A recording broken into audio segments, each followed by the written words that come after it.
Hello everybody, here we are today doing a first round series review between the Edmonton Oilers and the Los Angeles Kings. So before we get started with it, please make sure to subscribe if you're new to me or hockey, whatever the case may be. That being said, let's get on into it. So the third time in 3 seasons these two teams met in the first round, and it of course is in Edmonton for game 1. You would see Zach Hyman, of all people, kick off the series with a goal, and then the second goal would be Adam Henrique, who scored his first playoff goal since June 11th, 2012.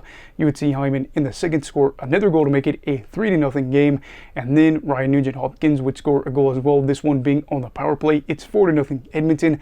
The Kings are able to respond with 2 goals of their own, that being from Adrian Kempe and Mikey Anderson. Kempe ended up having a good series here, but they're still down by 2 with 20 minutes left to play. And then the third, you would see Draisaitl and Hyman make things a little bit more difficult for the Kings as they're now down 6-2. But you would see goals from Trevor Moore and Pierre-Luc Dubois to make it a 6-4 game.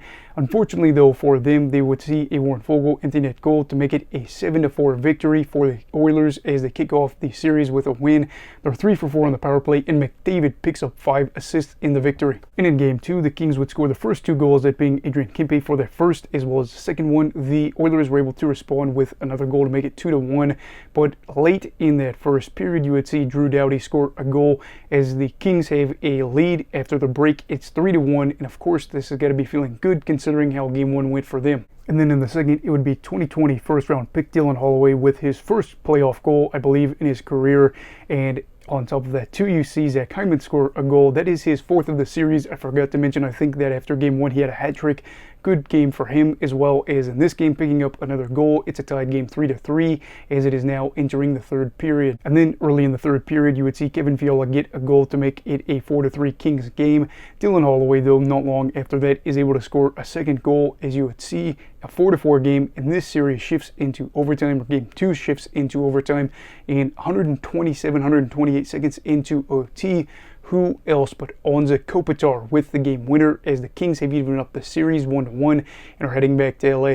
As the series shifts over to LA for game 3, it'd be the usual suspects that score for the Oilers in the first period. It would be Hyman, Draisaitl, and McDavid as they build a 3-0 lead. You would see Drew Doughty score in the second, but it'd also be Evander Kane as well, as it's 4-1 Edmonton. They're feeling good heading into the final frame, knowing that barring something unusual, they're going to win this game. Zach Hyman and Leon Draisaitl again are able to strike here with 2 power play goals, I believe, as they win this game 6-1. Mind you, the Kings were 0-for-5 on the power play in this one, and the Oilers were 3-for-7. The power play was dangerous for this team during the series, as the Oilers are able to regain home ice advantage with a very convincing victory in game 3 over the Kings.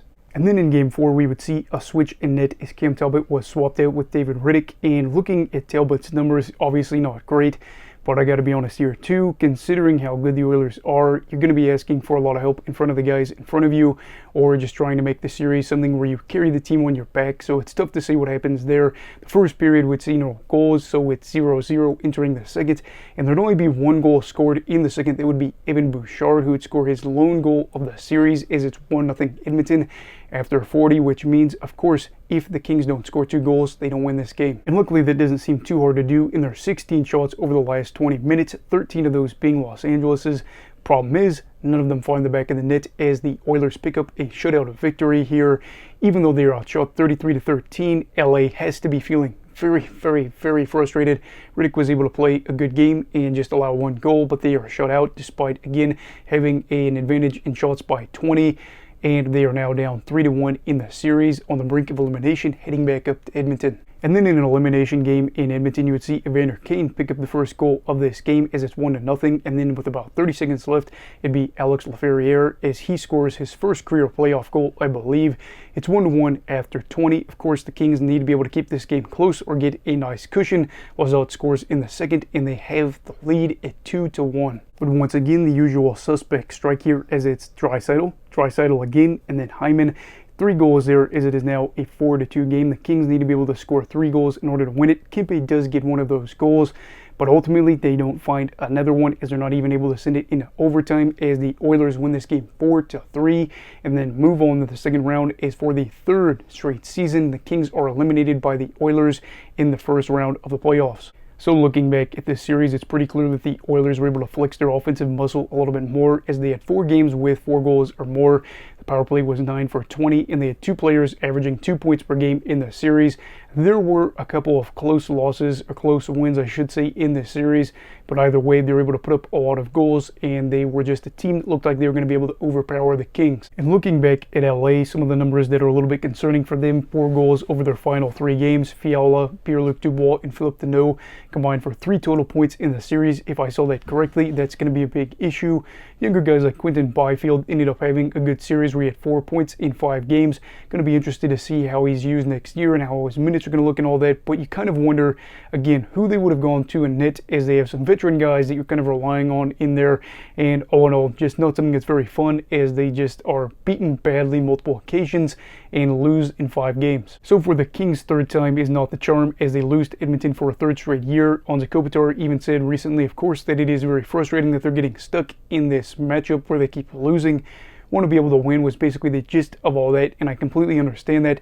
Although if we're looking at this in a joking / serious perspective, if we see these 2 teams meet in the playoffs next year in the first round, the Kings are on pace to get swept, because 2022 lost in 7, 2023 lost in 6, this year they lost in 5.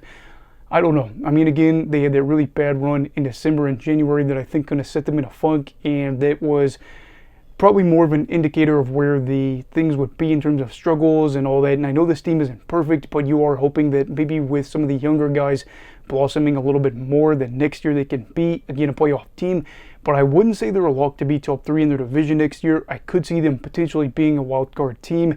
And then at that point, if they get knocked out in the first round again, what decisions do you make about this team for the short-term, mid-term, and long-term future as well? As for the Oilers, this is a pretty good series to be able to get it done in an early amount of games, have a lot of guys do well, and see a guy like Stuart Skinner be able to finish out the series on a relatively good stretch. I know the first 2 games he allowed 8 goals.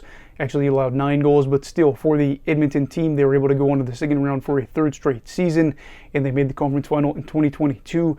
You know that they're going to be very excited to try to get a run going. Again, this is about the guys that are in the locker room now that have a big impact with their legacies being tied to their playoff runs, and a team that was really hot for huge stretches of the season. I don't really know what to expect out of the Oilers. I don't know if we're going to see them hoist the cup, but if they get hot enough, I do think that they can bury a lot of teams with a ton of goals and make life difficult. But yeah, we're just going to see how that goes. But anyway, what are your thoughts on this series specifically? Let me know down below in the comments. Also, please make sure to like this video if you enjoyed it. Subscribe if you're new. Everybody stay safe. Have a great night. And good luck, hockey.